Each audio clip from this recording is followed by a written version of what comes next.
sayangnya beliau belum sempat bertemu dengan kita-kita untuk belajar bersama tentang siapa sebenarnya yang dibela, yakni Kang Mas Muhammad Rizik Syihab Jakarta. Padahal seandainya kita bongkar-bongkar bersama, Kang Mas RS itu bukan keturunan Nabi kita, tapi ngaku-ngaku klaim-klaim sebagai keturunan Nabi kita. Tapi begitu hebatnya dibela oleh almarhum Kang Mas yang mulia Yahya Walloni dari Minahasa kelahirannya.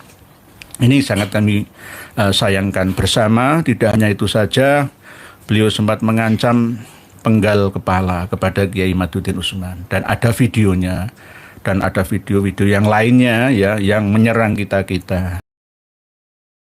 Assalamualaikum warahmatullahi wabarakatuh. Alhamdulillah, teman-temanku, semoga kalian sehat selalu. Amin amin ya rabbal alamin. Alhamdulillah, jangan lelah dalam perjuangan ini. Terus sadarkan saudara-saudara kita semuanya. Tanpa berpanjang lebar, langsung saja kita simak penjelasannya dulu.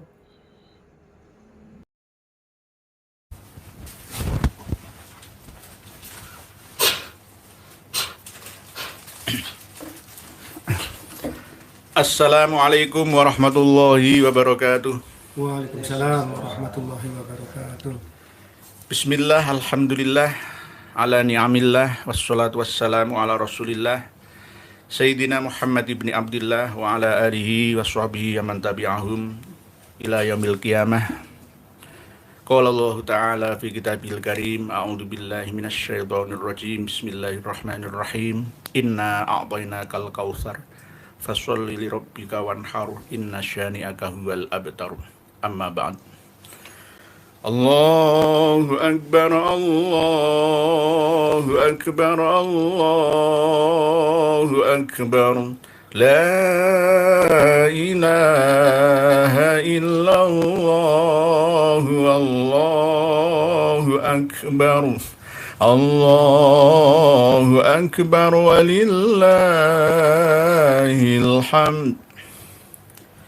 Para pemirsa beserta dengan para tamu agung kita malam hari ini yang berkumpul bertemu di Surabaya, yang sangat-sangat kami muliakan dan banggakan semua.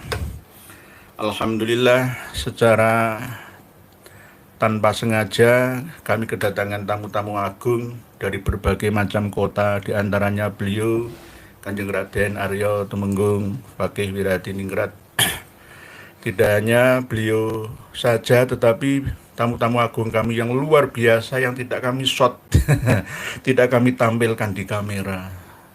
Dari pembesar Nahdlatul Ulama, semua ada Bu Haja, Pak Haji, dan semuanya yang hadir di studio Surabaya, semuanya yang sangat kami cintai dan banggakan.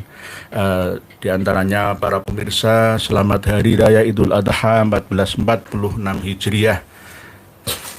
Mulai dari kemarin malam takbiran sampai nanti ke asar yang terakhir dari hari Tasyrik tanggal 13 Dzulhijjah.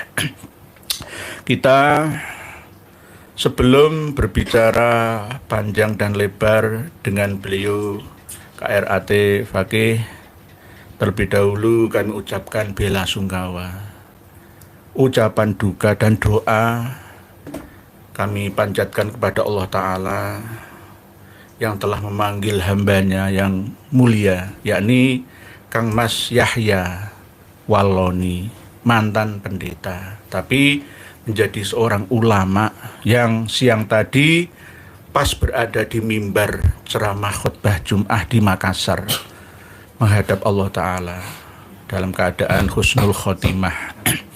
Walaupun begitu, kami tidak nyukurno atau nyemoni, ya bahasa Jawa enggak, tapi benar-benar mendoakan.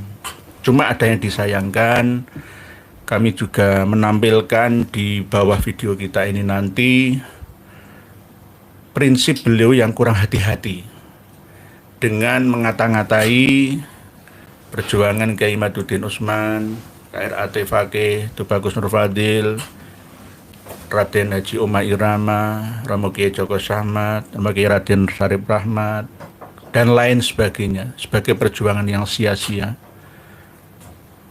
Beliau memahami sebagai sebuah kumpulan ya kita-kita ini yang menebar kebencian, memusuhi ulama dan habaib keturunan Nabi kita. Sayangnya beliau belum sempat bertemu dengan kita-kita untuk belajar bersama tentang siapa sebenarnya yang dibela, yakni Kang Mas Muhammad Rizik Syihab Jakarta. Padahal seandainya kita bongkar-bongkar bersama, Kang Mas RS itu bukan keturunan Nabi kita, tapi ngaku-ngaku klaim sebagai keturunan Nabi kita. Tapi begitu hebatnya dibela oleh almarhum Kang Mas yang mulia Yahya Walloni dari Minahasa kelahirannya. Ini sangat kami sayangkan bersama. Tidak hanya itu saja, beliau sempat mengancam penggal kepala kepada Kiai Maduddin Usman, dan ada videonya, dan ada video-video yang lainnya ya yang menyerang kita-kita. Inilah pentingnya kita untuk open minded, mau belajar bersama. Tidak ada yang lebih dari segalanya, masalah ilmu pengetahuan apapun juga. Jangan sampai dengan kebodohan kita menjatuhkan putusan yang salah, yang nanti akan diingat oleh generasi setelah kita. Ini sangat berbahaya.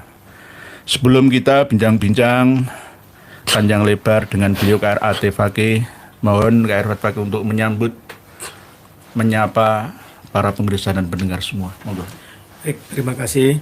Assalamualaikum warahmatullahi wabarakatuh. Waalaikumsalam warahmatullahi wabarakatuh. Rahayu, rahayu, rahayu. Bismillahirrahmanirrahim. Walhamdulillah, wala haula wala quwata illa billah.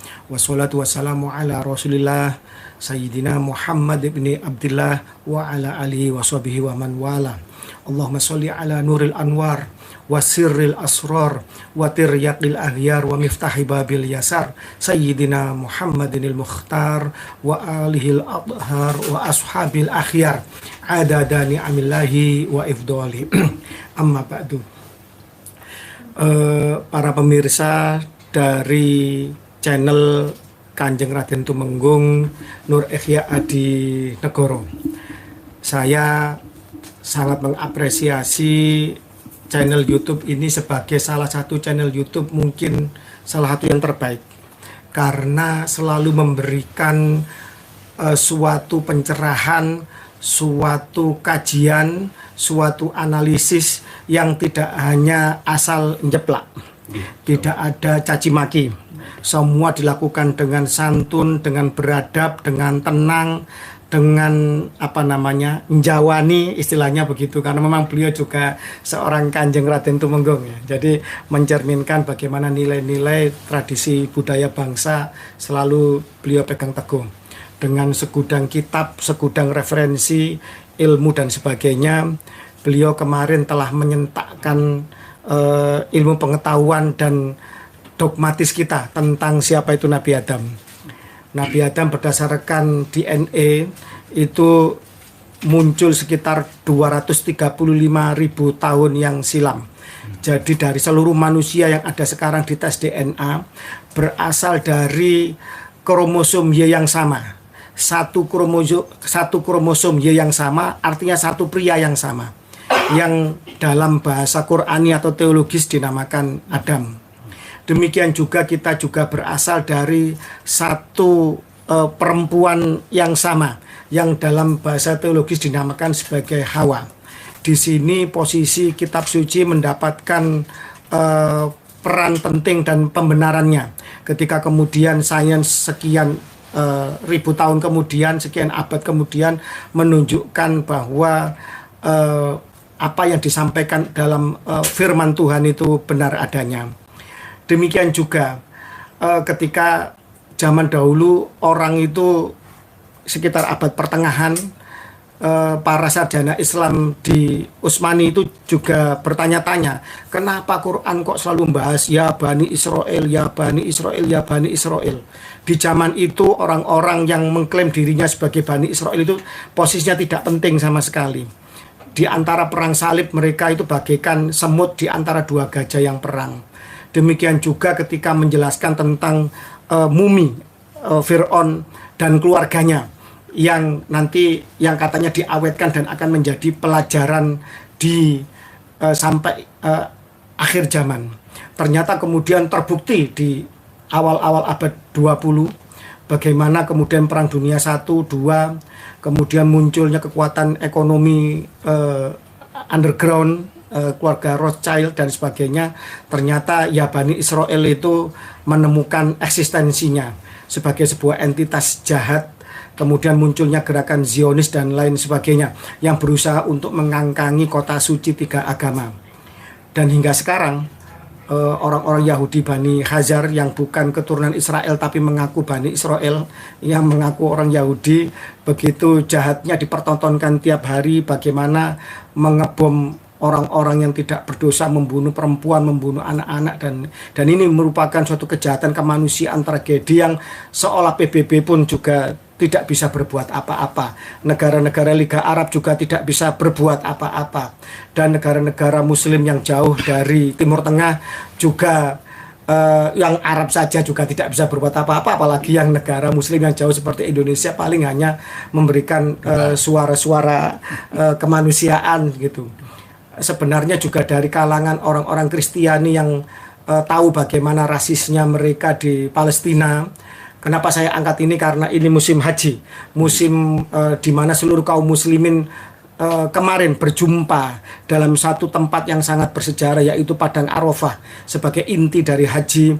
Itu harusnya menyuarakan tentang bagaimana tragedi kemanusiaan ini tidak hanya menimpa atas nama sesama kaum muslimin, tetapi juga sesama umat manusia. Karena di dalam Yerusalem itu bukan hanya orang Islam tetapi orang-orang Nasrani. Palestina juga ditindas, gerejanya juga dijadikan tempat, mohon maaf, buang hajat, dihancurkan rumah sakit dan lain sebagainya, simbol-simbol Kristiani, simbol-simbol masjid-masjid dan lain sebagainya. Ini kejahatan yang di luar batas, sampai orang Yahudi yang asli sendiri pun juga berdemo di tiap negara untuk mengutuk gerakan Zionis yang mengatasnamakan agama mereka. Para pemirsa sekalian, menurut Jalaluddin Ar-Rumi, fungsi agama itu bukan untuk memasukkan pemeluknya ke dalam surga, tetapi adalah memasukkan surga ke dalam diri kita. Kalau kita merasa beragama tetapi kemudian kita tidak menemukan surga, damai, salamah, tidak menemukan ketenangan batin, kedalaman spiritual, maka sebenarnya kita menyembah Tuhan atau menyembah setan. Jadi banyak orang yang mengatasnamakan agama melakukan kejahatan yang di luar batas kemanusiaan. Begitu juga Israel, mereka mengklaim berbakti kepada agamanya untuk kemudian eksistensi ditancapkan di tanah warisan leluhurnya. Katanya itu tanahnya dijanjikan, tetapi mereka melakukan suatu kejahatan kemanusiaan.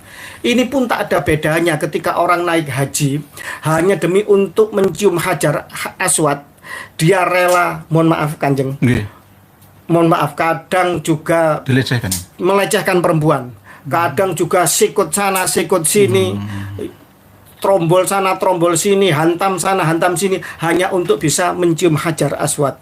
Sebenarnya engkau cium itu Hajar Aswad sebagai representasi keridhaan Tuhan. Katanya batu dari surga ya, sebab tanah air leluhur kita, Adam, katanya begitu. Apa bukan kita mencium setan? Kita mencium iblis, kan begitu. Kita melempar jumroh, ternyata kemudian batunya kembali, ternyata sesama setan dilarang saling melempar. Ini aneh saja. Pulang haji tidak lebih baik, malah menciptakan kasta baru, seolah-olah kemudian menjadi hamba Tuhan yang high level, naik levelnya, naik, lebih menindas, bukan hanya menindas sesama muslim, mungkin menindas istrinya juga, kawin lagi misalkan dengan semena-mena, tidak dengan suatu cara yang raufur rahim macam itu. Jadi banyaklah. Jadi reposisi tentang deskripsi atau definisi tentang haji itu harus dilakukan revolusi total. Karena mohon maaf, saya tetap bersepakat bahwa haji adalah rukun kelima sebagai kaum muslim, rukun Islam yang kelima. Saya sepakat, tetapi dengan catatan harus mampu. Saya sepakat bahwa umroh atau haji kecil itu juga mulia. Berziarah ke makam Nabi, kemudian datang langsung ke Ka'bah Baitullah. Ini juga sesuatu yang dituntun oleh Kanjeng Nabi. Tetapi juga harus paham bahwa reposisi, redefinisi, refleksi dari haji dan umroh itu juga harus ditelaah lagi.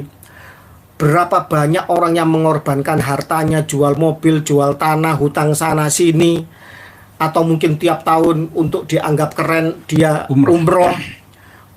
Berapa juta jamaah haji umroh kita kan? Satu tahun antara 14 sampai 18 bahkan 20 juta. 20 juta taruhlah, 20 juta kali 30 juta. Sudah berapa triliun itu. Tetapi mana perubahan bagi bangsa ini?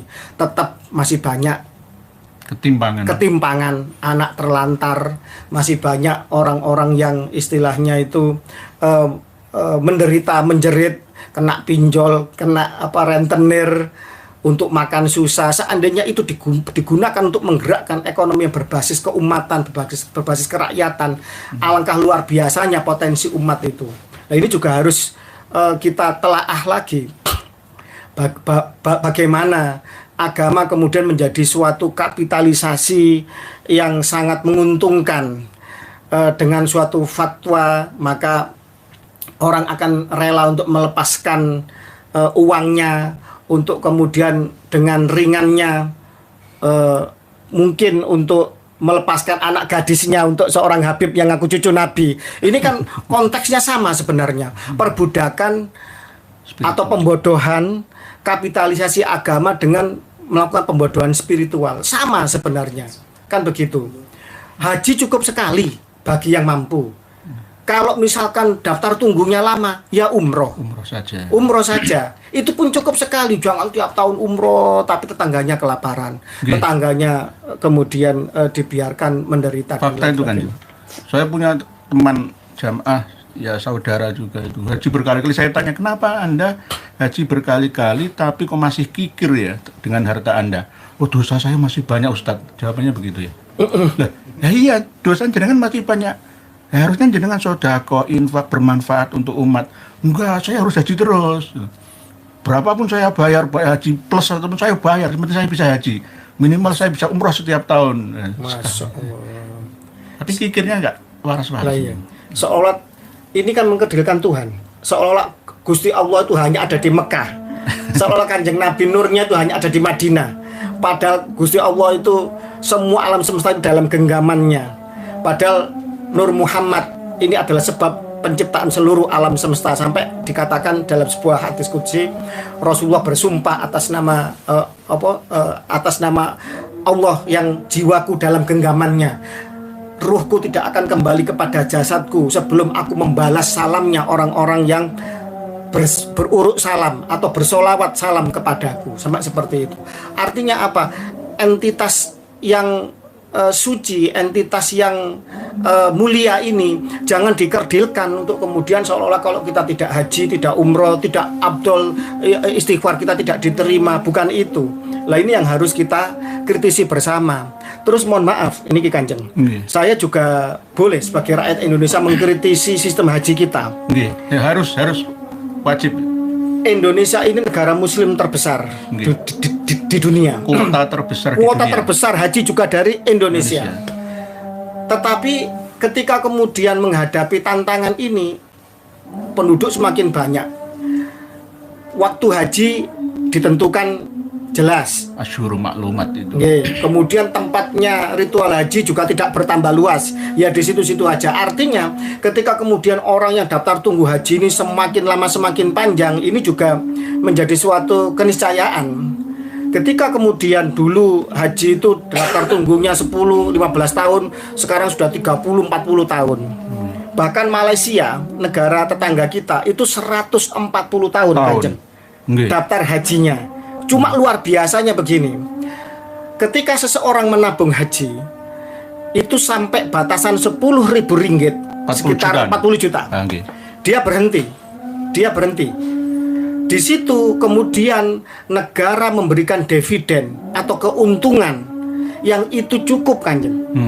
Mungkin senilai UMR kita mungkin cukup untuk makan secara sederhana, untuk mencukupi kebutuhan tiap bulan. Karena apa? Ini diputar untuk ke pertanian sawit, ke Petronas, ke kemudian bisnis-bisnis yang dikelola oleh negara dengan sistem yang sirka, yang adil, yang transparan. Indonesia nggak dapat apa-apa. Indonesia nggak dapat apa-apa.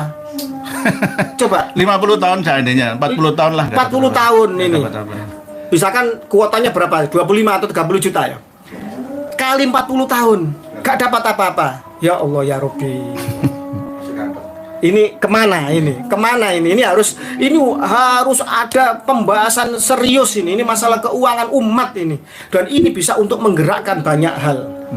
Di Malaysia ketika seseorang kemudian setelah dia batas masa tunggu 140 tahun itu tidak bisa dicapai ya, secara logika sih orang umur 80 tahun ya. Sekarang kurang lebih lah paling tua sekitar segitu, atau 100 tahun itu jarang sekali. 140 tahun dia keburu meninggal dulu.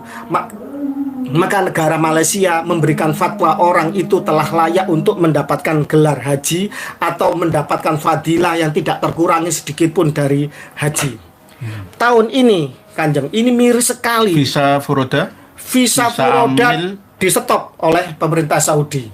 Orang-orang yang berangkat dengan visa selain haji, visa amil kerja atau visa ziarah, tidak bisa mendapatkan tasreh dan nusuk.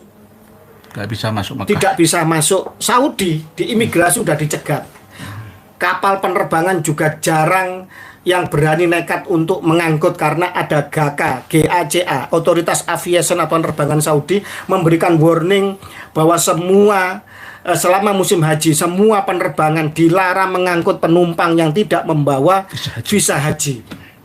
Bayangkan ketika kemudian sistem negara mempersulit orang untuk beribadah. Ini kan juga tragis juga. Saya ingatkan, mohon maaf. Dulu itu Mbah Sunan Kalijogo itu sempat mau berangkat haji, tapi tertahan di Malaka. Itu ceritanya gimana? Akhirnya, wes rasa kaji-kajian. Gimana kan, Sunan Kudus kan punya ayah dan kakek, Sunan Kudus, Sunan Giri, Al-Jilani, Al-Hasani.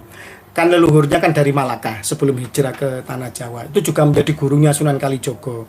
Suatu ketika Sunan Kalijogo itu ingin haji ke Tanah Suci. Sampai di Malaka, sowan dulu ke gurunya. Kemudian sama gurunya entah apa, ini gurunya ini Sayyid loh, jelas loh, keturunan Nabi. Syekh Maloyo. Iya, bukan abal-abal ya. Bukan ulama sembarangan. Disuruh balik, kamu pulang saja. Waktumu, usiamu, tenagamu, energimu lah, itu lebih efektif kamu optimalkan untuk di Tanah Jawa atau di Nusantara. Kamu berangkat ke sana, butuh waktu kamu berapa lama? Ya guru mungkin lebih tahu ya bahwa terjadi apa di Tanah Jawa, kehadiran beliau, revolusi beliau, kebudayaan, agama dan lain sebagainya mungkin lebih diperlukan.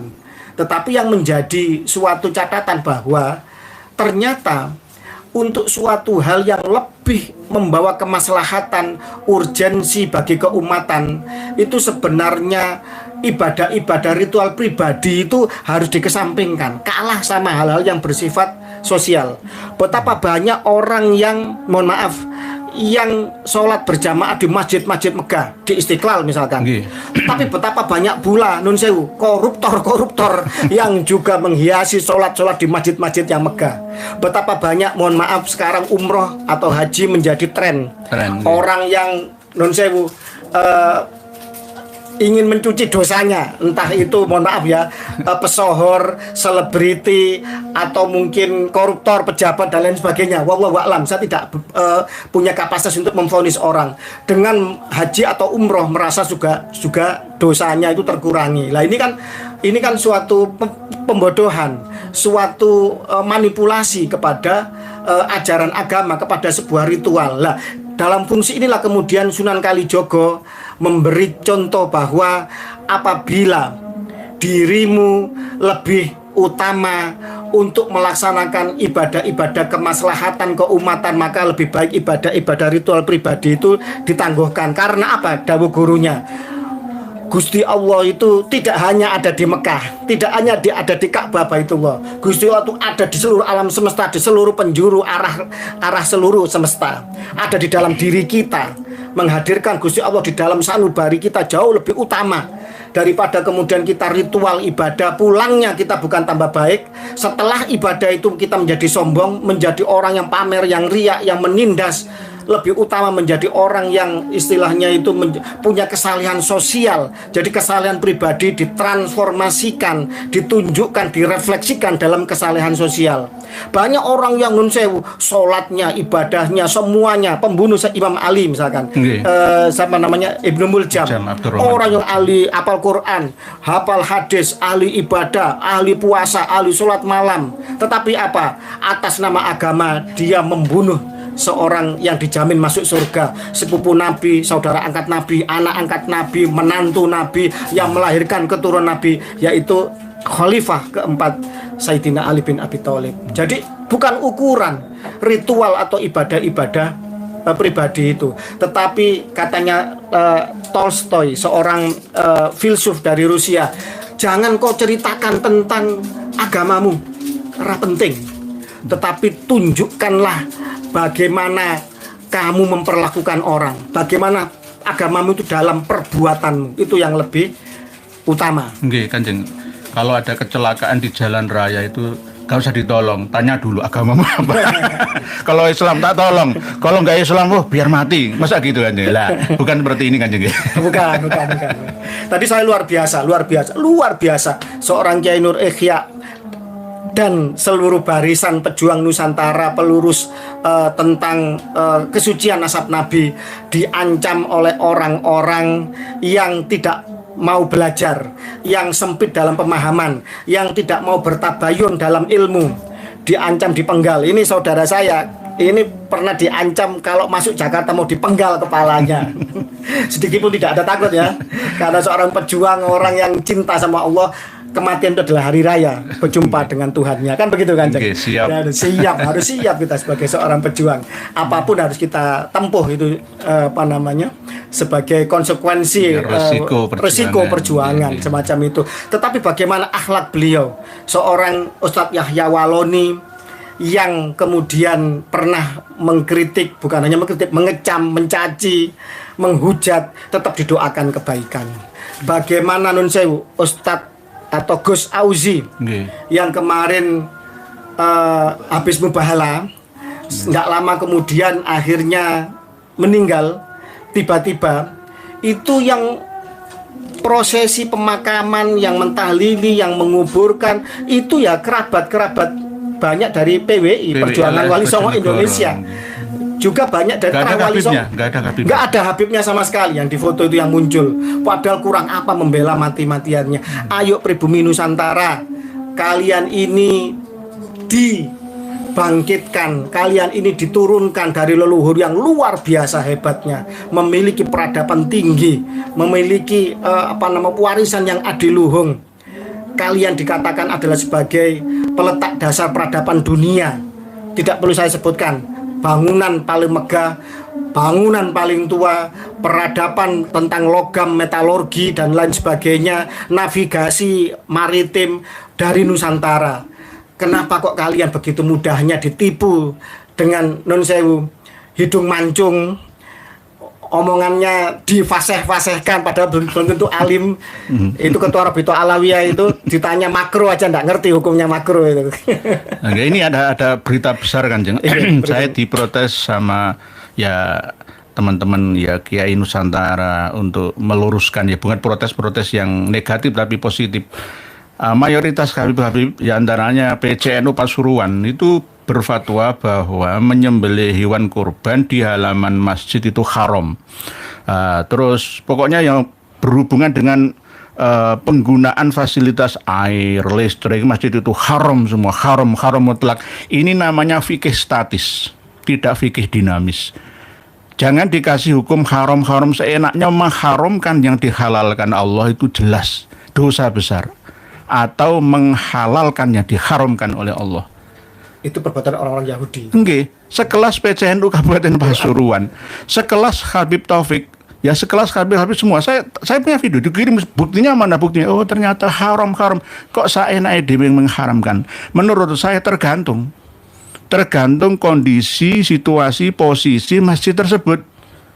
Masjid itu bukan hanya untuk tempat sujud saja, tetapi untuk pendukung ma yata'allaqu bi maslahatil masjid. Itu namanya ya masjid. Jadi di dalam area tanah wakaf yang digunakan untuk masjid itu ya ada tempat parkir, ada WC-nya juga ya kan, ada ya semua penunjang lainnya. Bahkan kalau kita berada di Masjid Al-Akbar Surabaya itu di lantai 2 itu disewakan untuk resepsi pernikahan. Betul. Untuk makan, haram. Inilah yang namanya fikih, kita harus fikih dinamis. Kalau perlu untuk orang-orang ekonomi lokal, UKM Iya. bisa menaruh produk-produknya di masjid. Iya, benar. Jadi gitu. Gini Kanjeng, ketika kemudian Rasulullah pertama kali hijrah, Madinah itu itu membangun namanya Masjid Kuba, masjid Iya. pertama yang dibangun. Itu sebenarnya kan jadi pusat koordinasi segala macam. Dilihat bahwa Aus dan Khosraj, suku asli Madinah ini saling perang, saling melemahkan. Ekonomi mereka timpang. Yang nguasai orang-orang Bani Nadir, Quraido sama Bani Koinuko, orang-orang Yahudi. Sehingga kemudian Rasulullah waktu itu memanggil suatu koordinasi tentang sistem ekonomi, yaitu bahwa sesama muslim harus belanja kepada sesama muslim, tertutup. Sehingga kemudian ketika ekonomi ini dibangun kuat, ini rapatnya di masjid, bukan di emperan, bukan di lapangan, bukan. Jadi masjid itu pusat koordinasi, pusat peribadatan segala macam. Ya hablum minallah, ya hablum minannas dibicarakan di masjid sebagai pusat komando kan begitu kan. Sentral kegiatan, sentral keagamaan, sentral perjuangan keumatan kan begitu. Akhirnya kemudian setelah sesama muslim saling mengangkat saudara, kemudian mereka berbagi aset lahan, mereka juga saling berdagang di antara mereka, sehingga para rentenir para pedagang-pedagang Yahudi ini kemudian mati kutu, sehingga kemudian ekonomi muslim perlahan-lahan bangkit dan pribumi asli Madinah menjadi penguasa, menjadi pemilik, menjadi orang yang berdaya di negerinya sendiri. Lah kita pun juga harus semacam itu. Jangan dikit-dikit masjid haram. Ini haram. Itu tadi tergantung. Kalau Masjid Al-Anwar Pasuruan, ya haram kan di halaman itu langsung mepet jalan, langsung alun-alun. Ya saya haram boleh itu. Maksudku nanti ini halaman mepet digali untuk penyembelihan, ya enggak, tergantung. Jadi fikih itu dinamis, sesuai dengan dinamika kehidupan manusia, zaman dan makan. Betul. Oleh sebab itu, ayo kita belajar dulu fikih ulama Nusantara dengan fikih ulama Yaman, menang mana? Ayo coba kita nanti akan berdiskusi bersama. Kalau cari dalil yang pas di fikih mana saja nggak saya temukan. Yang ada itu Rasulullah memang pada waktu itu pernah menyembelih kurban di lapangan karena sholatnya pun di lapangan gitu. Kalau di Indonesia ini kan masalahnya beda. Ada yang masjid itu punya halaman panjang dan besar. Masa haram? Ya nggak bisa seperti itu. Gampang-gampang mengharamkan. Jadi jangan sekali la tuharimu ma'ahallallah dan wala tuhallilu ma'harramallah. Itu berbahaya. Hati-hati sebelum berbicara. Karena ini diyakini masuk dalam memori umat Islam kita. Ada yang bertanya-tanya ke saya, bahkan saya. Ya waktu saya tidak cukup untuk menampung semua usulan yang ada. Jadi ya ini saya selip-selipkan di sini Kanjeng Raden. Saya melihat bahwa di dalam keluarga besar Nahdliyin kita bukan pengurus NU. Dan saya memilih di luar itu, walaupun saya dulu aktivis salah satu organisasi ke-NU-an. Tapi saya memilih di luar itu karena berkhidmat kepada NU tidak harus menjadi pengurus. Siapa yang memikirkan umat, siapa yang selalu peduli kepada Nahdliyin, maka tidak ada ubahnya dia secara formal atau tidak atau non formal menjadi berkhidmat kepada NU. Jadi gini kan, Kanjeng. Kenapa kok banyak orang memilih untuk tidak jadi pengurus NU? Karena Mbak Bisri Samsuri itu memberikan warning, jangan mencari makan di NU. Sekarang coba, mohon maaf, mohon izin, semoga saya salah. Semoga saya salah. Saya ulang lagi, semoga saya salah. Sekarang untuk menjadi ketua PCNU ini sudah seperti menjadi seolah-olah partai politik. karena menjadi ketua PCNU ini akan berkaitan dengan pilkada. Menjadi ketua PWNU seperti partai politik. Nun sewu, kalau sudah bicara arah politik, dukung mendukung, berarti ada kapitalisasi, ada dana yang bertebaran. Menjadi PBNU, bagaimana kemudian kita melihat bahwa koordinasinya, kemudian dukung-mendukung dan lain sebagainya. Karena ini menentukan pilpres di PBNU. Saya melihat bahwa bagaimana keikhlasan militansi dari seorang Mbah Hasyim Asy'ari, Mbah Wahab Hasbullah, yang harus jual sawah, jual ladang, hampir miskin, jatuh miskin beliau waktu itu, untuk membiayai Komite Hijaz. Berangkat ke Saudi menemui Raja Ibnu Saud untuk menolak pembongkaran makam Nabi. Setelah makam sahabat, makam keluarga Nabi dibongkar semua. Dan mohon maaf, di Komite Hijaz nggak ada Habib, nggak ada. Padahal ngaku cucu Nabi, di sini mereka nanti kalau nggak ada Habib, makam. nanti ini atas restu Habib. Wah, susah kalau gitu. Semua ada restu Habib semuanya. Lah, semacam itu. Tidak ada satupun figur Habib yang muncul di dalam resolusi jihad, di dalam Komite Hijaz, di dalam perjuangan-perjuangan bangsa ini. Tapi kemudian sekarang mereka mencoba untuk mengklaim semua. Ini kan juga harus, kita jangan diam saja. Diam berarti kita menyetujui sesuatu yang salah, sehingga mereka para pahlawan bangsa yang betul-betul mati, betul-betul mereka gugur syahid, mereka berkorban segala macam, tercatat dalam sejarah, masyhur di dalam perjuangannya, seolah-olah kita mengkhianati mereka, para pejuang yang asli, oleh orang-orang palsu ini, kan begitu. Lah, pengurus NU sekarang ini, Kanjeng, Nun Sewu, mohon maaf, ayolah punya Basul Masail. Susahnya apa? Untuk mengkaji tentang nasab, kaidah nasab Nabi, kan begitu. Kiai Imaduddin Utsman, beberapa panjenengan juga menyampaikan kitab-kitab nasab dari abad ke abad, sampai panjenengan nantang kalau ada di 2 kitab ini saja, cukup 2, maka saya akan akui Habib. Bayangkan, panjenengan aja berani hanya dengan 2 kitab. Tidak perlu ratusan, mungkin ribuan kitab yang telah yang dipegang oleh para pencatat nasab Nakobah Dunia, cukup 2 kitab, kan begitu. Yang dikaji oleh Kiai Imad sekitar 13 sampai 15 kitab untuk dari berapa abad menjadi percontohan kitab-kitab setiap abad tentang kealpaan, tentang absennya, tentang zongnya, tentang ketidakhadiran nama-nama datuk-datuknya Habib itu. Seharusnya PBNU ini punya lembaga Basul Masail. Di tiap pesantren itu Basul Masail ditradisikan. Kenapa? Untuk menjaga kesucian nasab nabinya, patron, tokoh utama, tokoh sentral, panutan, teladan utamanya. Kenapa kok tidak mau melakukan? Seolah tutup mata, pura-pura bodoh, pura-pura bego. Alergi, Kanjeng. Kemarin itu di pesantren sempat mau dibahas. Di pesantren besar di Kediri itu sempat mau dibahas, tapi langsung diskors. Langsung di stop. Ada apa ini? Lah ya, ada apa kok kemudian sesuatu yang gamblang, nyata-nyata, dan nasab ini hitam putih? Karena seseorang itu pasti dilahirkan dari satu sperma dan dari satu ovum. Tidak mungkin, Nun Sewu, bahasa kasarnya, seorang perempuan yang diperkosa oleh 10 laki-laki sekalipun, hanya ada satu sperma yang membuai sel telurnya. Jadi nasab itu bisa ditelusuri, bisa diteliti, dan bisa diforensik sampai ke tingkatan molekuler, sampai ke tingkatan sel. Jadi sekarang itu tidak ada yang tidak bisa dipelajari, yang tidak bisa dibuktikan, karena saking majunya, canggihnya. Dulu jangankan untuk menghubungi para nakobah, para nakib, untuk naik haji aja harus izin pemerintah Belanda. Sekarang cukup telepon, video call bisa, surat menyurat bisa, mengundang kayak kemarin itu nakib Maroko datang, nakib Pakistan datang.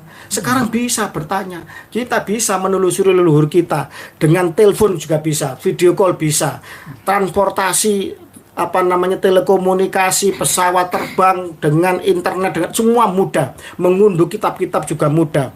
Dengan forensik tes DNA itu juga sekarang sangat presisi sekali. Membaca hasil DNA ini teknologi kemarin sore. Sekarang kita sudah rekayasa genetik untuk merakit bagaimana gen-gen yang kurang baik bisa diganti, bisa dirakit, bisa ditambal sulam, diganti oleh gen lain yang akan menghasilkan produk keturunan yang lebih baik. Sekarang sudah sampai seperti itu. Jogja kalau membaca hasil DNA itu kemarin orang yang mengharamkan tes DNA berarti dia hidup di abad pertengahan, hidup jauh tertinggal di sana di zaman batu, zaman purba sana. Jadi semacam itu. Sama dengan orang yang mengharamkan HP itu aja. YouTube itu haram karena di situ ada tampilan postingan ya video-video yang tidak mendidik, haram ya. Sama dengan dulu ketika kiai-kiai kita kolot nonton TV ya haram. Nanti uang di bank semua itu haram, jamaah haji Indonesia itu haram semua. Karena melalui bank semua haram semua. Haji itu harus nggak boleh naik pesawat, harus naik kapal seperti itu. Ya inilah dinamismenya hukum fikih kita. Ini yang harus diadopsi bersama oleh ulama Nusantara Indonesia Raya. Apa yang panjang lebar KRAT Fakih sampaikan ini sangat luar biasa. Ada lagi Kanjeng yang perlu kita sampaikan kepada seluruh rakyat Indonesia tentang gagalnya saudara-saudari kita yang mengikuti jamaah haji furoda dan visa amil ya, bukan yang visa haji ya. Banyak yang terlunta-lunta, terhina, padahal sudah keluar banyak biaya, jual rumahnya, ratusan juta, apa upacara dihadiri oleh muspika, kepala desa, ratusan juta diantar bis-bisan oleh warga masyarakat sekitarnya. Ada dosen juga sampai kemudian mencoba untuk lewat padang pasir, dia meninggal dunia sampai meninggal. Dari Madura itu ya? Dari Madura. Innalillahi wa inna ilaihi raji'un. Hal seperti ini memalukan kita bersama. Dalam artian ya, ini harus diperbaiki nantinya. Jangan sampai ada saling sikut menyikut antara sesama penyelenggara haji selain dari pemerintah kita yang dikelola oleh swasta atau anak-anak perusahaan di bawahnya. Ini yang terjadi karena tahun ini saya meneliti ternyata sebenarnya dari visa furoda atau visa amil yang datang sebelum tanggal pertengahan Mei ya itu bisa masuk Kanjeng. Tapi harusnya kan ada informasi sesama ya penyelenggara haji dari kalangan swasta ya atau dari lingkup lainnya harusnya kan memberitahu, ayo cepat-cepat yang berangkat supaya bisa masuk langsung. Betul. Gitu. Tapi enggak, ini menutup informasi itu lalu akan mengorbankan lainnya saingan bisnis. Nah, ini bagaimana ibadah sudah dibisniskan seperti ini hasilnya ya, apakah akan menjadikan para jamaah haji dan umroh nantinya meningkat secara spiritualnya, cerdas secara sosialnya, intelektualnya. Nah ini yang harus dikritik bersama Kanjeng. Ini inovasi terbaru abad ini ya. Ulama-ulama kita ya seperti jenengan ini harus benar-benar menguasai semua materi yang ada. Kalau menurut saya begini, mohon maaf, di dalam negeri sendiri kalau bisa jangan ada monopoli Kanjeng. Monopoli. Untuk sekelas yang vital bahan bakar BBM ya kan. Itu aja Pertamina tidak berani memonopoli. Ada Shell, ada yang British Petroleum dan lain sebagainya itu ya. Untuk nanti bersaing, konsumen ini bisa mendapatkan yang terbaik, bisa mendapatkan memilih gitu loh. Demikian juga untuk haji. Apabila kemudian ada sektor swasta juga mampu untuk menjadi penyelenggara yang ini kemudian juga diakui mendapat sertifikasi dari Saudi sana sebagai pihak tuan rumah, maka mohon maaf, Kementerian Agama kalau bisa ya jangan seolah-olah mau di monopoli sendiri.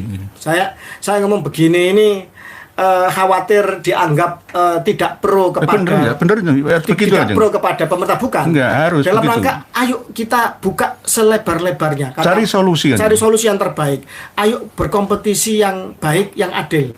Kalau seseorang dibiarkan untuk memonopoli, khawatirnya nanti tidak ada koreksi, tidak ada pilihan lain, sehingga hanya itu aja. Nah, ini dengan adanya kompetisi maka akan lebih berlomba-lomba. Jadi semacam itu yang saya harapkan. Lor Sanjeng hebat yang jenengan sampaikan ini bukan tidak setuju dengan kebijakan pemerintah, tidak, justru ini masukan sama seperti yang saya analogikan nih Kanjeng. PLN, perusahaan listrik negara, itu termasuk perusahaan milik negara yang sangat arogan. Betul. Karena apa? Nggak ada pesaingnya. Coba di Cina ada pembangkit listrik swasta. Betul. Sehingga bersaing, ayo murah-murahan. Akhirnya kalau di Indonesia ini semuanya nggak ada hak bagi para konsumen pengguna untuk menggugat. Pasti salah semua. Coba kalau kita melawan PLN, nggak akan pernah bisa menang. Karena apa? Malah justru dengan akan didenda ratusan juta atau dimasukkan ke dalam sel jeruji penjara. Ini PLN sama, kalau Pertamina sudah dari Kanjeng ya. Bank sudah, nggih. PLN perusahaan listrik negara. Ini harus ada dari pihak swasta. Kenapa tidak bisa? Harusnya bisa. Nah, ini monopoli negara. Oke. PLN dikuasai sepenuhnya oleh negara, digunakan untuk kemaslahatan seluruh warga negara, boleh. Tapi ternyata kan tidak. Kebocoran ada di mana-mana. Nggak ada. PLN rugi itu nggak ada. Sebodoh-bodohnya orang sekolah lulus SMP sekalipun, selama ini yang dimasukkan ke kas negara dari BUMN di antara PLN berapa? Kebocoran ada di mana-mana untuk membayar outsourcing katanya. Nggak ada itu. Kita ini bukan bangsa bodoh. Mohon maaf, oleh sebab itu negara harus kalau bisa dari luar negeri pun masuk ke Indonesia untuk mendirikan pembangkit listrik swasta sebagai penyeimbang, ya masyarakat ini bisa memilihnya. Lebih murah, semurah-murahnya daripada PLN kita. Kenapa tidak? Ya sama dengan penyelenggara ibadah haji tadi yang Kanjeng Raden Arya Tumenggung sampaikan. Jadi ini berarti pemikiran pejuang pembebasan ya nasab yang menjajah bangsa kita ini. Ini tidak hanya khusus nasab Balawi saja, enggak. Semua lini apa yang kurang pas di negeri kita ini kita tata bersama. Kita tidak hanya ngomong melalui media YouTube saja, tapi juga harus nantinya insya Allah ya sampai sekarang kita masih terjun di mana-mana, kemana-mana kan. Termasuk diantaranya KRAT Fakih ini juga besok tanggal 10 mau keluar negeri lagi. Jadi beliau sangat luar biasa, akan menemui seorang nakib dunia dari Madinah ya. Padahal saya teliti ya nggak apa-apa Kanjeng dengan temui, tapi saya nggak usah menemui, itu sudah tahu itu nakib palsu gitu. Nakib kelas dunia yang masuk ke Indonesia itu ya ada yang bagus, ada yang lurus, ada yang tidak bagus. Saya tahu semua. Ini berhubungan dengan politik dunia. Jadi nanti biarkan nggak apa-apa. Ini bagian daripada rona perjuangan. Silahkan. Tapi Kanjeng kan tidak hanya untuk menemui nakib di Madinah, Suriah, Turki saja, nakib tidak. Asli. Said Munir, Turki itu nakib Hasimion itu asli. Sayyid Anas Al-Hasani Al-Katabi itu asli. Artinya nakib-nakib yang terkonfirmasi oleh nakib-nakib internasional lainnya. Semoga saja. Bukan nakib-nakib lokalan, nakib-nakib abal-abal yang istilahnya itu memberikan isbat berdasarkan pesanan. Semoga saja tidak. Semoga saja tidak. Para pemirsa dan pendengar semua, alhamdulillah yang menonton live streaming secara spontan malam hari ini luar biasa banyaknya, yang nulis juga ribuan jumlahnya. Subhanallah, ada yang kirim sodako, ada yang kirim ya matur suwun, jazakallah khair, jazakumullah khair, macam-macam yang berkomentar di sini, dan ada yang menohok saya juga KRAT Fakih. Loh, saudaranya meninggal dunia kok malah disyukur. Saya tidak menyukurkan. Ustadz Yahya Walon itu orang luar biasa dan meninggalnya juga di tempat yang luar biasa. Husnul khotimah beliaunya. Mantan pendeta dan rektor universitas di Papua sana, dapat hidayah dari Allah Ta'ala, dari Minahasa hijrah sampai ke Jakarta. Beliau luar biasa. Saya nggak mengatakan wah kualat, ya enggak, tapi pernah ada videonya itu mengatakan membabi buta membela Habaib Balawi, di antaranya adalah Mas Rizik Syihab itu. Imat penggal kepalanya mati ya, dan lain sebagainya. Hal-hal seperti ini tidak boleh disampaikan. Ini kan nasihat. Doa baik akan kembali baik, doa buruk akan kembali buruk. Man amila sholihan fil nafsi wa man asa ya fa'alaiha. Betul. Ngunduh waing penggawe tabur tuwe. Betul. Sebab dan akibat ini kausalitas, hukum alam, nggak bisa dilawan. Hukum alam itu sunatullah. Walan tajida li sunnatillahi tabdila. Jelas, takutlah akan menanam buruk, ya hasilnya pun akan buruk. Menanam baik akan menjadi baik. Oleh sebab itu yang saya sayangkan, Pak Yai yang komentar di video komentar ini, ya belum pernah ketemu dengan kita untuk minta klarifikasi, tabayun dulu. Ini yang kami sayangkan gitu loh, sehingga langsung menyalahkan Kiai Haji Madudin Usman untuk penggal kepala.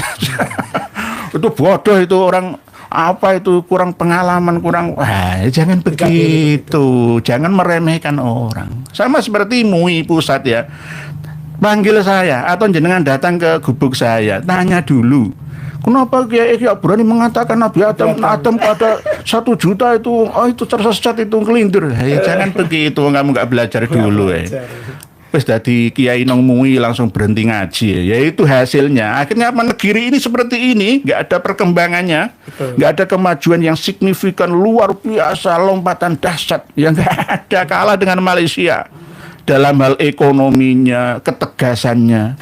Kita ini menang di kuantitas, mohon maaf kualitas kita tertinggal, turun terjun bebas ini kita.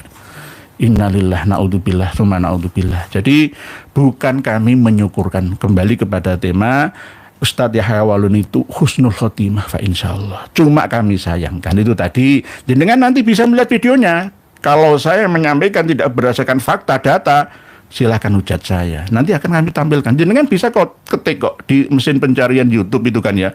Ustadz Yahya Waluni membela Ba'alawi, membela Habib, membela HRS, itu bisa jangan temukan semuanya. Kalau membelanya secara ilmiah nggak mengapa kan, nggak mengapa nih. Ini kan membela tapi nggak perlu data. Nah ini kan ya rata-rata pembela Habib memang tidak ilmiah. Nggih, tolol. Ya saya gitu. Kita ini dikatakan tolol itu aja nggih. Nggih tolol. Jadi ya inilah kadang-kadang ya, kelemahan kita itu di situ. Menghukumi, memutuskan sesuatu tanpa referensi kajian yang benar-benar bisa diuji ya. Bisa terverifikasi sesuai dengan data-data yang langsung nanti ujung-ujungnya ke data ilahi, yakni Quran ya. Sebagai kitabullah yang suci. Jadi inilah yang kami sayangkan. Jadi kami doakan Ustadz Yahya Waluni, alhamdulillah beliau jangan disyukurkan di sini ditunggu 72 bidadari, enggak begitu. Cuma sayangnya juga Kanjeng, Ustadz Yahya Waluni ini belum pernah bertemu dengan saya. Betul. Untuk membahas masalah Nabi Isa. Betul. Saya mengatakan Nabi Isa alaihissalam bin Maryam itu sudah meninggal dunia. Tidak perlu ditunggu kedatangannya yang kedua kali akan turun seperti Gatot Kaca ke alam dunia kita manusia dimensi 3. Tidak perlu. Loh, Ustadz Yahya berarti melanggar semua tafsir. Iya memang. Mohon maaf. Tafsir itu tahun berapa? Kitab-kitab kuning itu tahun berapa? Saya punya pembandingnya. Ada sabda dari Nabi kita. Dari kitab Syarah Muskilil Athar, karya dari Imam At-Tahawi, seorang muhaddis yang sezaman dengan Imam Bukhari.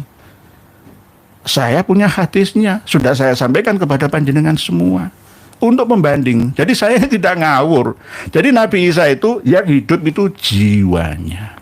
Ada 1 juta alam di sekitar kita ini.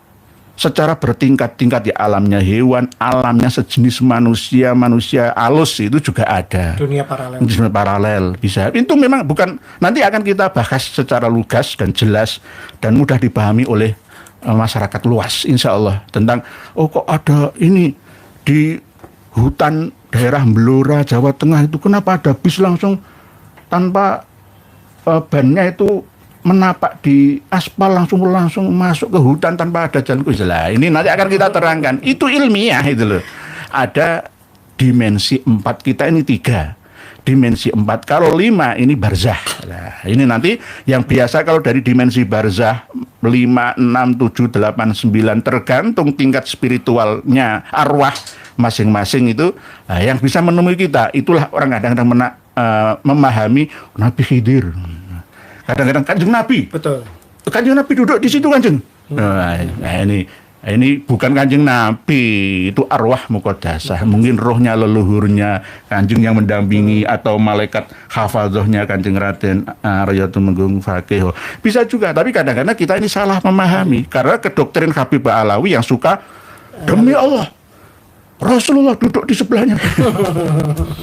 Demi Allah, Rasulullah itu di belakang gue. Di belakang gue ini Rasulullah. Lah, ngelindur ngawur namanya. Lah, ini karena dia tidak memahami tingkat dari alam-alam. Allah menciptakan 1 juta alam, begitu juga 1 juta Adam. Dan Adam kita 7.600 atau 7.700 tahun yang lalu itu adalah Adam yang terakhir dari kebanyakan umat manusia 8,2 miliar yang mengelola bumi ini. Jadi bisa dikatakan kalau Kanjeng Raden tadi mengatakan secara DNA itu 235 ribu tahun yang lalu, gitu. Berarti bukan Adamnya kita. Kenapa saya mengatakan Nabi Adam kita dilahirkan di pinggir sungai? Ya, saya itu dicaci orang banyak. Surganya Nabi Adam itu ya di sebelah kiri kanannya sungai Eufrat itu loh, Furat itu, di Mesopotamia atau peradaban Sumeria. Di Turki itu ada daerah, masih ada bekas-bekasnya 12.000 tahun yang lalu. Itu ada. Di Damaskus, Syria itu ada kota tua yang usianya 10.000 tahun yang lalu dan masih ada bekas batu-batuannya, itu masih ada. Baru saja yang kemarin di Selat Madura kan ditemukan 6.000 artefak ya. Karena memang Laut Jawa, dulu Sumatera, Baruna atau Warunadipa Kalimantan dengan Jawa ini nyambung jadi satu. Dengan Malaysia, dengan Malaya, Singapura, Asia Tenggara itu nyambung gitu. Lah, bagi orang yang nggak mau belajar lagi, ngawur itu, ngelindur gitu.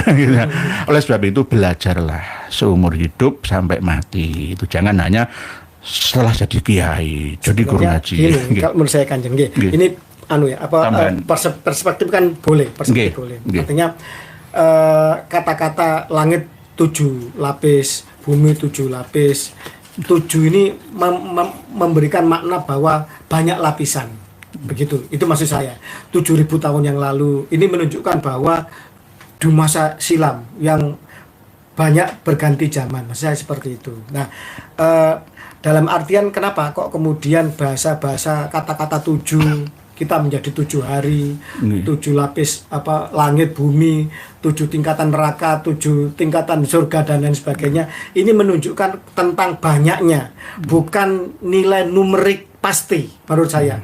Karena apa? Karena ini penafsiran simbol-simbol ini juga harus ditafsirkan dengan cara yang cerdas. Maksudnya seperti itu.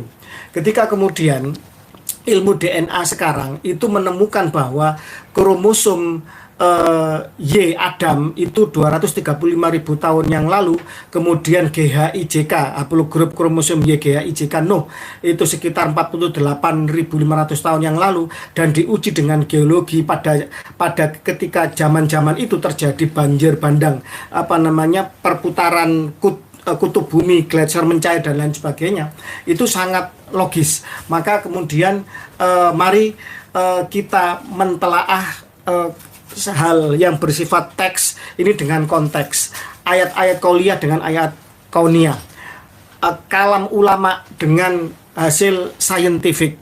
Ketika kemudian dikatakan Adam 7.000 tahun yang lalu, ini menunjukkan bahwa Adam itu diciptakan memiliki jejak peradaban 7.000 tahun yang lalu yang masih bisa terbaca dengan baik. Contoh misalkan piramid Mesir itu ada 6.000 tahun sebelum Masehi.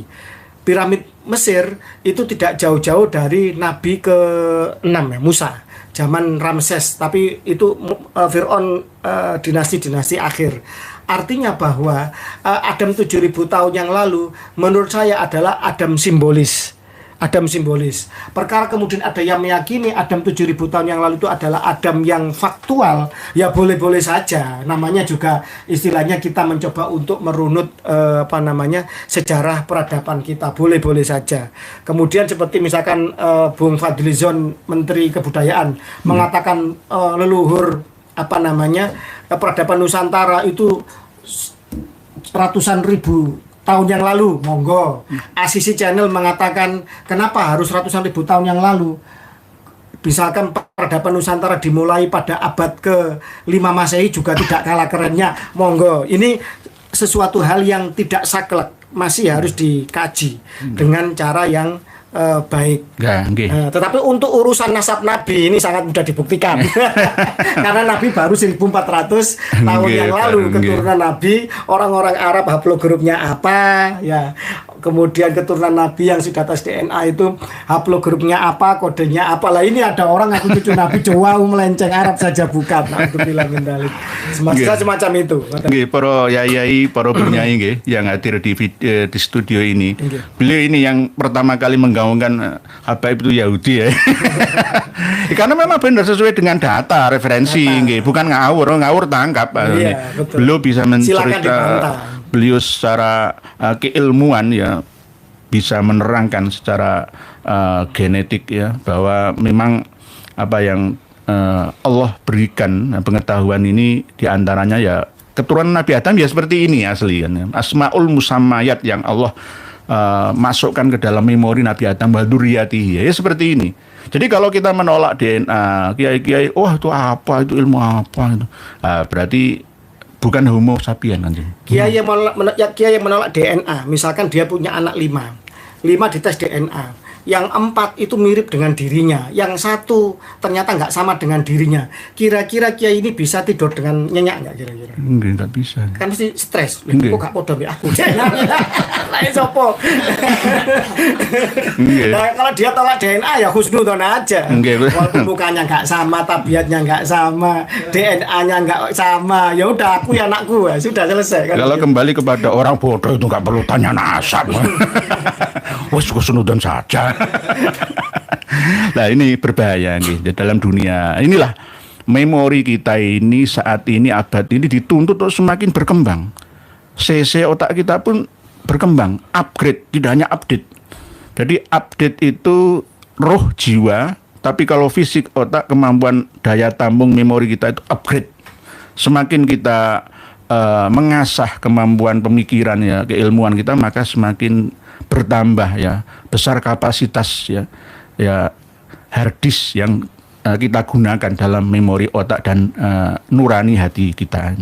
Ini ada pesan dari guru spiritual saya Kanjeng. Mohon maaf nggih. Oke, siap, monggo. Assalamualaikum Kiai Nur Yahya. Mayoritas umat Islam mentuhankan sholat, puasa, haji atau ilmu. Maka mereka jika sudah menunaikan dan mendapatkan semua itu menganggap dirinya sudah sukses bertauhid. Makanya selalu menghitung-hitung pahala dalam beribadah. Padahal semua itu bukan tujuan utama. Itu hanya proses menuju tujuan saja. Tujuan utamanya adalah agar dapat ridhonya Allah Subhanahu wa taala. Saya dinasihati beliau. Jadi biasanya kalau pas saya sedikit melenceng itu saya langsung dinasihati oleh beliaunya. Kadang-kadang melalui WA, kadang melalui ya nanti saya khurafat lagi, mimpi. Jadi misalkan saya pernah menyampaikan ketemu dengan Nabi saya, ya Nabi kita bersama untuk meluruskan nasab dan ajaran agama yang sudah diporak-porandakan oleh orang-orang yang tidak bertanggung jawab itu ya, ada juga, tapi tidak perlu dipercaya. Misalkan Kanjeng, ada informasi saya ini bukan asli dari Ningrat, kenapa bisa jadi? Oh, nggak usah dipercaya, saya orang biasa. Wah, itu bukan keturunan Sunan Ampel, bukan nggak apa-apa. Panganan opo? Nggak, bukan, itu sudah bukan zamannya lagi. Bukan zamannya. Kalau dulu memang begitu Kanjeng. Yang bisa naik kereta kuda itu hanya Ningrat saja. Nggih. Sekarang semua orang bisa punya apa, yang penting amal solehnya. Sekarang ya amal soleh, prestasi kan. Jadi ini Kanjeng, banyak yang menuhankan sholatnya, puasa, hajinya, ilmunya. Jadi kalau sudah mendapatkannya, sudah. Nah ini kebanyakan. Memang ya saya termasuk ini mengontrol diri saya juga. Jangan sampai untuk ilmu gitu, tambah bodoh saya. Mohon maaf Romo Yai Joko Sahmat, guru saya spiritual gitu. Semakin saya belajar menemukan kembali itu saya tambah bodoh ya, Gak tambah pinter saya ini, tambah bodoh saya ini malah tambah. Karena apa? Semakin tertantang terus, sama dengan spesialis mata. Dokter spesialis mata itu semakin dia menemukan rahasia keajaiban dalam mata itu malah tambah bodoh ya. Nggak tambah pinter, tambah bodoh, akan terus tertantang masuk terus, terbuka terus celah-celah keilmuan yang rumit dan sempit, rumus-rumus yang sulit diedit. Waduh. Baru mata. Baru mata saja, belum spesialis jantung, ya, belum spesialis DNA. Ini rencana Kanjeng Raden Arya Tumenggung pakai ini akan membuka lab DNA ya 7 miliaran lah. Ya mungkin lab DNA. Nggih. Tidak perlu ke luar negeri kan. Kalau menurut nggih. Insya Allah nanti Harus. bersama beliau nanti. Nggih, insya Allah. Jadi nanti di Indonesia nggak perlu ke Jerman dan Amerika. Insya Allah nanti tidak hanya DNA untuk ngetes nasab, bukan ya, tentang tadi yang Kanjeng sampaikan penyakit bawaan turunan bisa diperbaiki. Jangan sampai bapak kita yang dulu diabetes sekarang jangan sampai kita menjadi penderita diabetes. Itu bagaimana? Ini nanti ke situ arahnya semua. Terus saran saya juga, misalkan toh biro-biro travel umroh itu mau mengadakan ritual ibadah itu seperti umroh dan lain sebagainya, itu jangan hanya berhenti di ritual saja, tapi ada edukasi. Ada edukasi. Contoh misalkan selain juga kita mengedukasi jamaah bagaimana di Haromen, 2 tanah suci itu harus dimantapkan betul, pulang dari Haromen menjadi jiwa yang fitrah, menjadi jiwa yang suci, jiwa yang betul-betul apalagi ini hari kurban ya. Ini menunjukkan bahwa cinta itu ekivalen dengan pengorbanan. Jadi seseorang yang mempunyai cinta yang luar biasa, dia harus siap untuk berkorban secara luar biasa pula. Bullshit mengatakan I love you, tapi mau nggak kamu jemput saya?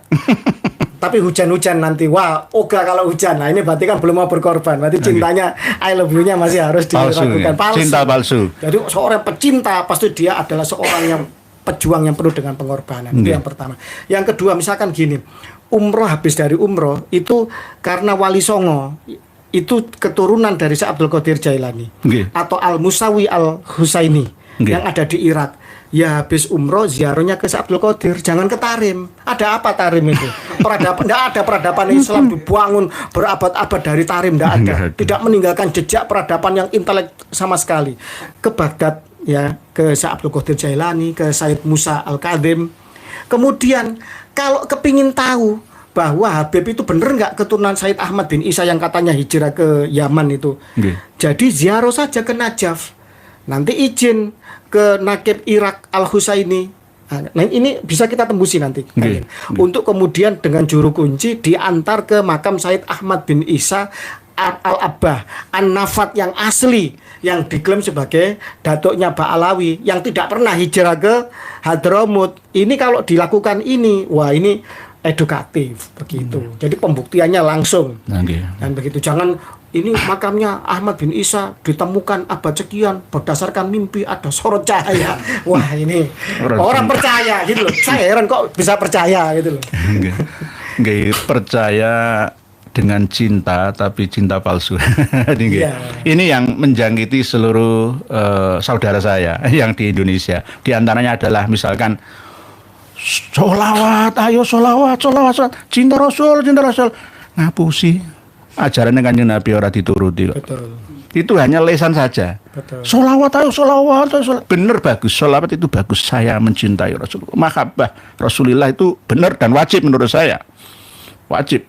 Tapi yang paling penting itu ya meniru ajaran-ajarannya dan melindungi nama baik Nabi ya dari kotoran Habib Ba'alawi yang melecehkan ya Nabi dan duriyahnya Nabi dengan khurafat. Saya berbuat maksiat, saya cucu Nabi nggak apa-apa. Berbuat maksiat ora apa-apa, saya cucu Nabi. Bagaimana ini? Ini namanya cinta palsu. Cinta palsu, hanya di mulut saja, tidak membuktikan secara nyata. Terus selawatan sambil joget-joget mesum. Si Habibnya melihat dengan mesum, ya kan? Nanti ada tanya jawab. Si perawan apa durung? Hubungannya apa? Malah boleh mencium. Misalkan saya ini, saya ini ketua sholawat, cium saya. Jadi cewek, catat nomor WA saya, cewek semua, catat nomor saya. Nanti saya seperti idola Anda. Bahaya, berbahaya. Inikah agama? Ini kalau nggak dirombak, direformasi ya, seperti ya kita yang jenengan semua termasuk diantaranya, akan jadi apa agama kita ini? Hanya sekedar rutinitas, ritualitas saja. Sholat ya begitu. Kita ini sudah sholat, bagus sudah sholat. Tapi kenapa setelah kita assalamualaikum warahmatullahi wabarakatuh tidak mencerminkan kita sebagai musolli sejati? Hubungan dengan Allah baik, Allahu Akbar ditutup dengan salam kiri kanan secara horizontal kita juga baik. Harusnya kan begitu. Tapi ternyata tidak. Kita peduli dengan sesama. Tidak. Padahal katanya inna sholata tanha anil fahsya'i wal munkar. Kenapa orang sholat tapi masih pelit, masih maling, Lah. masih korup? Lah, Nggih. berarti kan hanya berhenti di ritual. Nggih. Malah orang kita ini sholatnya rajin tapi korupsinya juga rajin. Takut makan babi tapi mau makan Uang korupsi. uang korupsi. Lah ini kadang-kadang kan penyakit kita bersama. Nggih. Siapa yang membenahi? Saya harapkan sebenarnya PBNU, MUI, Menteri Agama Muhammadiyah mau berbicara belaka suta. Nggak perlu terlalu ribet lah. Sesuatu yang sederhana. Orang cerdas itu orang yang mampu menyimpulkan sesuatu yang panjang menjadi pendek. Sama seperti orang Cina. Mohon maaf, orang Cina itu luar biasa. Jangan dilihat komunisnya, sosialisnya, jangan. Tapi orang yang bisa menyimpulkan secara sederhana, mudah difahami. Kalau toh misalkan mau bikin lampu LED ini cukup biaya 5.000 saja, dijual ke Indonesia 10.000, sudah untung. Kenapa harus izinnya mahal? Indonesia kan begitu, dipersulit. Yasiru walatu asiru itu dawai Kanjeng Nabi. Indonesia nggak akan bisa maju ya gara-gara seperti ini gitu loh. Kalau misalkan mobil SMK biaya produksi 300 juta mau dijual berapa? Kalah dengan mobil Wuling Cina, kalah dengan mobil Hyundai yang Sekarang lebih. Vietnam aja bertebaran sekarang.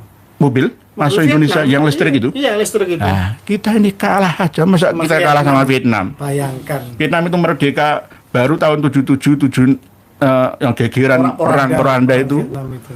Ya inilah kita. Oleh sebab itu wawasan kebangsaan, keagamaan harus benar-benar ditingkatkan sekarang ini.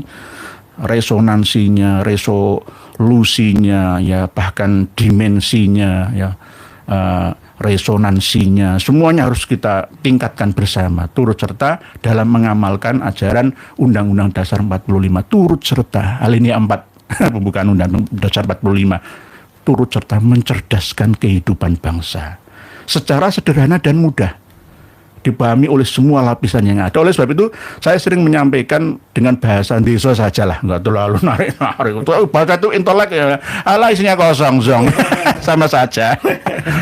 Masyarakat kita itu sudah pinter, belajar melalui YouTube sudah bisa. Ngaji seperti ini nggak akan ditemukan di wilayah kampus manapun juga.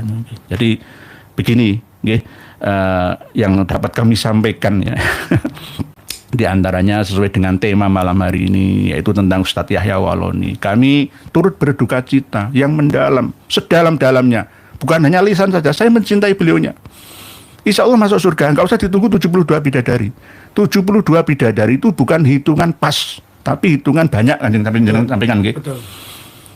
Indonesia, dunia belum mengenal 63 digit angka, belum mengenal. Begitu juga orang Arab, dulu belum mengenal angka-angka. 1 juta itu alfa alfi. Jadi kalau 70, ya banyak itu saja lah. Jadi banyak jumlahnya gitu aja. Misalkan mengatakan 1 juta pas, 1.200.000 ya nggak bisa. Sesuai dengan umur Nabi Adam, nanti akan kita bahas juga. Umur Nabi Adam itu apakah umur jumlah hitungan kita atau bagaimana? Nanti kita bahas bersama, insya Allah, dengan materi yang mudah dipahami oleh semua. Jadi Ustadz Yahya Waloni itu orang luar biasa. Saya tidak nyukurkan, cuma yang disayangkan itu belum ketemu dengan kita, gitu. Seorang ilmuwan yang luar biasa, tahu bahasa Ibrani ya asli. Beliau seorang pastor ya, jadi seorang dai yang luar biasa. Alhamdulillah. Ya cuma membabi buta dalam membela Kang Mas Rizik Syihab Jakarta, sehingga mengatakan ke Kiai Haji Madudin Usman dan pejuang-pejuang lainnya, Romo Joko Samad dan lainnya, wah itu apa itu nggak perlu didengarkan. Nah, ini yang kami sayangkan, gitu. Kami sangat menyayangkan. Semoga dosa-dosanya diampuni oleh Allah Ta'ala, dimasukkan ke dalam jannah, raudhul jannah di alam barzahnya, dan dibangkitkan lagi di alam akhirat nanti, masuk ke dalam surga abadan abada. Amin Allahumma amin. Ada penyampaian panjenengan KRAT Fakih untuk penutupnya? Yang terakhir, sebagai Nahdliyin, keluarga besar NU, walaupun saya juga mencintai Muhammadiyah, keluarga kami di Jogja juga keluarga besar yang melahirkan pemimpin besar Muhammadiyah. Tapi saya pribadi dan keluarga kami yang di Jawa Timur, keluarga besar kami dibesarkan Kultur. Nahdliyin. Nggih. Dan kami akan tetap NU ila yaumil qiyamah. Insyaallah amin. Ahlussunnah wal Jamaah An-Nahdliyah yang moderat, yang tasamuh, tawazun dan lain sebagainya. Lah, saya berharap bahwa NU ini memiliki puluhan ribu pesantren. Ada tradisi keilmuan yang layak untuk diacungi jempol dan layak untuk dipertahankan dengan kritisisme yang namanya Bahsul Masail. Mari untuk menjaga kesucian nasab Nabi kita melakukan Bahsul Masail. Untuk siapa? Untuk mereka-mereka yang getol memaksa mengaku cucu Nabi tetapi kemudian perbuatannya tidak mentauladani Nabi, jauh dari perbuatan Nabi. Kalau Wali Songo mau dikritisi juga silakan, enggak apa-apa. Semua berat kita kritisi. Tidak ada manusia yang maksum. Saya tidak maksum, Kiai Nur Ihya juga tidak maksum. Kita ada lanskap terbuka yang berhak untuk dikritik, berhak untuk dikoreksi. Siapapun. Nabi Muhammad saja itu orang para orientalis masih mengkritisi kok, kan begitu. Walaupun pada akhirnya ketika semakin dikritisi mereka semakin menemukan cahaya kebenaran, kan begitu. Toh juga jangan alergi. Misalkan nun sewu Rois Am kita Kiai Miftahul Akhyar harus dikritisi juga. Apa Nabi beliau? Bukan kan? Harus dikritisi. Rois Am kita, ketua Tanfid kita, ketua MWC kita, ketua ranting kita, semua layak berhak untuk dikritisi. Presiden pun juga berhak dikritisi. Mahkamah Konstitusi itu mengizinkan publik untuk mengkritisi pejabat publik. Karena apa? Karena dia bukan entitas pribadi, tapi dia menjadi pemimpin publik yang setiap tindak tanduknya, langkahnya, semua dahamnya pun nanti akan berakibat kepada publik, kepada rakyat yang dipimpinnya. Berhak dikritisi, nggak apa-apa, kan begitu. Jadi saya mohon bahwa ayo Nahdlatul Ulama yang punya puluhan ribu pesantren, bangkitkan tradisi keilmuan kalian untuk, saya minta untuk mengkritisi, untuk mengkaji secara keilmuan kitab-kitab nasab tentang nasabnya Ba'alawi. Karena mereka semakin lama semakin menggerogoti Nahdliyin itu sendiri. Ini mutlak. Ini tidak bisa disangkal. Kemarin mereka mau menjambret, mencopet Jatman, gagal. Mereka dengan jamaah sholawatnya, kan begitu. Kiai-kiai yang punya majelis-majelis itu pada digusur oleh mereka dan dikapitalisasi dengan harga yang mahal.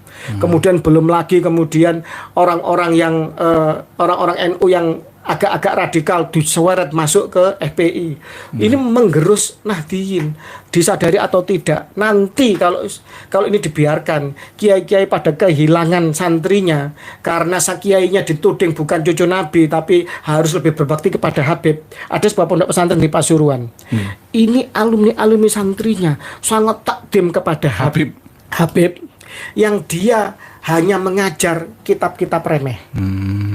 Kiai-kiai yang mengajari dia dari dasar sampai dia alim itu sekarang seperti diremehkan. Bahkan pengasuh pondok pesantrennya pun itu kalah sekarang sama karena Habib darahnya bukan cucu Nabi. Karena yang ini dibilang bukan cucu Nabi, yang cucu Nabi aneh. Ente harus berbakti sama aneh. Ya itu walaupun bodoh, walaupun ahli maksiat. Walaupun ahli maksiat narkoba sekalipun enggak apa-apa. Jadi di pondok pesantren sepuh di Pasuruan. Ini kan berbahaya. Lah, mari ayo kita kaji. NU mendirikan ratusan Universitas Nahdlatul Ulama. Ya kan?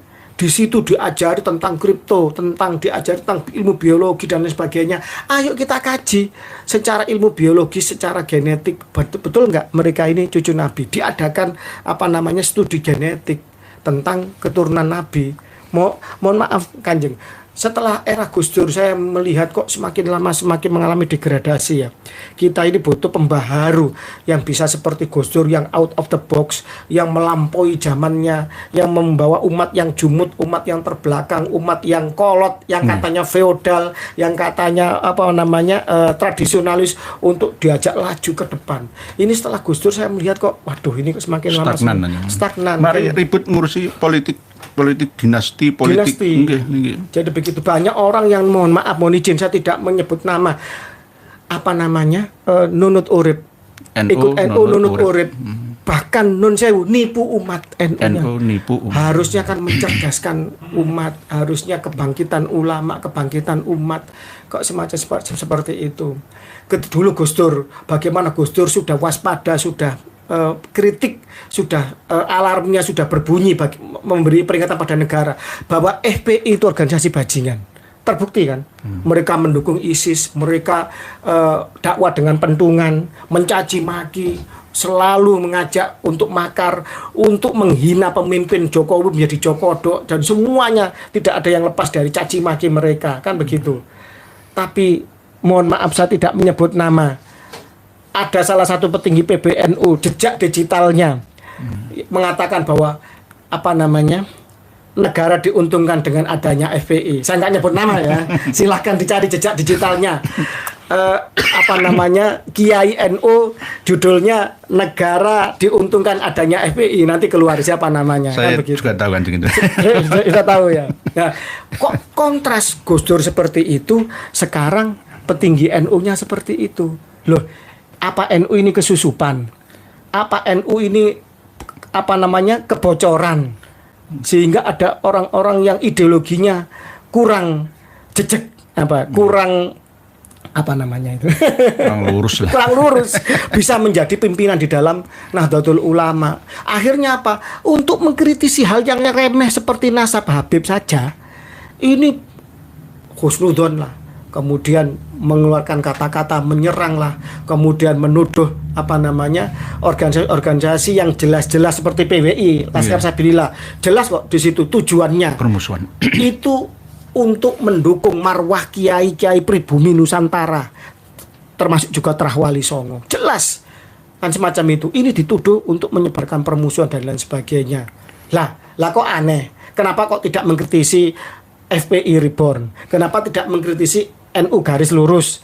Kenapa kok tidak mengkritisi ideologi-ideologi yang menyimpang? Kok kemudian PWLS yang orang-orang Nahdliyin sendiri di dalamnya mayoritas itu kok kemudian diserang seperti itu? Ini saya juga nggak habis pikir dengan statement-statement model seperti ini. Terima kasih para pemirsa dan pendengar semua di seluruh dunia. Panjang lebar kami sudah membahas dengan beliaunya KRAT Fakih Wiradiningrat. Semoga apa yang kami sampaikan ini bermanfaat untuk kita semua, khususnya untuk warga negara Republik Indonesia yang pro dan yang kontra dengan Ustadz Yahya Waloni juga. Yang Muslim pasti mendoakan baik kepadanya, tetapi yang non Muslim banyak yang menyukurinya. Wus mati, enggak, kami enggak. Beliau saudara saya. Beliau Ustadz Yahya Waloni itu saudara saya, saudara kita semua, dan insya Allah husnul khotimah di akhirnya. Insya Allah, karena beliau tidak sedang berada dalam rencana makar, tapi berada di mimbar khutbah Jum'ah di Makassar. Luar biasa, karena orang yang meninggal dunia itu sesuai dengan kebiasaan hidupnya sehari-harinya. Ya, misalkan saya ini kulina melaknat, ya saya akan mati dengan pada waktu melaknat saya, dan dibangkitkan lagi juga nanti ya saya melaknat terus, saya gantung diri ya nanti saya dibangkitkan lagi ya gantung diri terus. Kena pulung gantung namanya. Lah ini jadi kami mendoakan bukan menyukurkan, cuma harus bisa kita jadikan pelajaran itu loh. Jangan mudah menvonis orang yang berseberangan ya dengan pemahaman kita dengan wah itu penggal kepalanya saja, itu bodoh, itu tolol. Nah, jangan seperti itu. Ayo tabayun dulu. Ada kitabnya, ada sumber data referensi, semua ada. Jadi kalau kita sejak awal menyampaikan dengan ngawur ya, tanpa data ya, kami akan diadab dulu, sudah mati sejak dulu. Bahkan bahwa kita ini sudah yakin bahwa Habib Alawi itu bukan cucu Nabi kita, duriyah itroh, duriyah asyiroh dari Nabi kita. Ada sebagian dari Al-Haddad yang bukan Ba'alawi, itu malah C1 kan juga. Ya ini jangan sampai nanti ada yang di Ba'alawi kan. Juga ada. Asegaf Al-Musawi. Juga. Jadi ada yang non Ba'alawi di Ba'alawikan. Nah ini marga punyanya Sayyid dibajak diambil Habib itu juga. Jadi Sayyid asli Yaman Hadrami seperti Al-Mutohar, diantaranya juga Bawazir anjing. Itu masuk Sayyid asli Hadrami. Bawazir itu Kures. Iya. Kures. Iya kan termasuk malah justru Said asli dulu punya kiprah di Yaman di Kadromi juga. Nah, itu malah digusur kan, digeser. Ya, ada yang dirayu supaya masuk ke Ba'alawi juga. Hal seperti ini kejahatan luar biasa. Mau merubah landscape sejarah kita, ya, mengkuburkan lalu mengkabarkannya dengan kabar dusta belaka. Demikian yang dapat kami sampaikan. Mohon dimaafkan jika ada kekurangan dalam tutur kata dan bahkan kekurangan sopanan kami berdua. Mohon maaf yang sebesar-besarnya. Walafu minkum. Wassalamualaikum warahmatullahi wabarakatuh.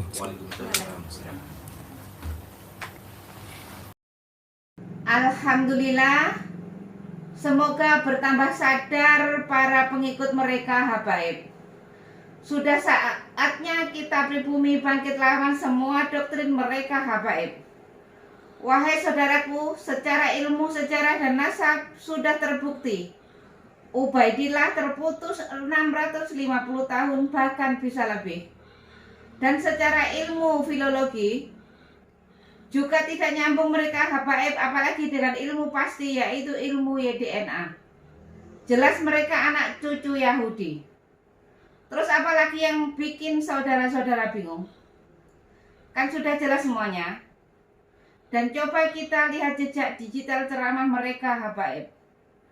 Fakih Muqaddam, Isra Mi'raj 70 kali. Ini sangat menyesatkan. Bahkan saya berpikir bahwa mereka itu Islam atau bukan. Dan mereka juga terus-terusan menggaungkan bahwa Indonesia merdeka karena jasa habaib. Ini sangat menyesatkan. Karena tokoh-tokoh pahlawan nasional kita tidak ada dari kalangan mereka habaib. Justru mereka lah yang membuat Nusantara lama merdeka. Karena mereka habaib kerjasama dengan Belanda. Dan setelah Indonesia merdeka, muncul lagi PKI, bahkan 2 kali. Dan siapa tokoh PKI? Ya mereka juga. Kalau dipikir-pikir mereka wajib kita usir dari Indonesia ini. Mereka mirip dengan Rohingya, kaum Rohingya.